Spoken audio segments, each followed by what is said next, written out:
3 மற்றும் 9ஆல் வகுப்படும் தன்மைக்கான விதிகள் பார்க்கலாம். ஃபர்ஸ்ட் 3ஆல் வகுப்படும் தன்மைக்கு இலக்கங்களின் கூடுதல் 3ஆல் வகுப்பட்டால், எக்ஸாம்பிளுக்கு 6, 5, 4, 3, 2, 1ன்னு சொல்லிட்டு ஒரு எண் இருக்கு. இலக்கங்களின் கூடுதல் அப்படின்னா அந்த எல்லா எண்களையும் பாத்தீங்கன்னா கூட்டணும். ஆட் பண்ணும்போது நமக்கு என்ன கிடைக்கும்னா 21 அப்படின்னு கிடைக்கும். இந்த எண்ணையும் கூட்டலாம். கூட்டணும் அப்படின்னா வரக்கூடிய ஆன்சர் 3 அல்லது 3வது வாய்ப்பாடுல ஆன்சர் கிடைச்சதுன்னா அந்த எண் வந்து 3ஆல் வகுப்படும். இப்ப கிடைச்ச ஆன்சர் பாத்தீங்கன்னா 3ன்னு கிடைச்சிருக்கு. அப்ப இந்த எண் பாத்தீங்கன்னா 3ஆல் வகுப்படும்.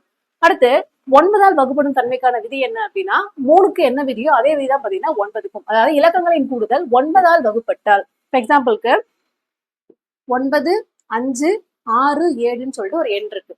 சோ இந்த எண்களையும் பாத்தீங்கன்னா நம்ம ஆட் பண்ணணும். ஆட் பண்ணோம் அப்படின்னா ஆன்சர் வந்து நமக்கு 27 அப்படின்னு கிடைக்கும். இந்த எண்ணையும் ஆட் பண்ணோம் அப்படின்னா 9ன்னு கிடைக்கும். இந்த கூட்டி வரக்கூடிய ஆன்சர் 9 அல்லது 9வது வாய்ப்பாடுல ஆன்சர் வந்துச்சு அப்படின்னா அந்த எண் வந்து 9ஆல் வகுப்படும்.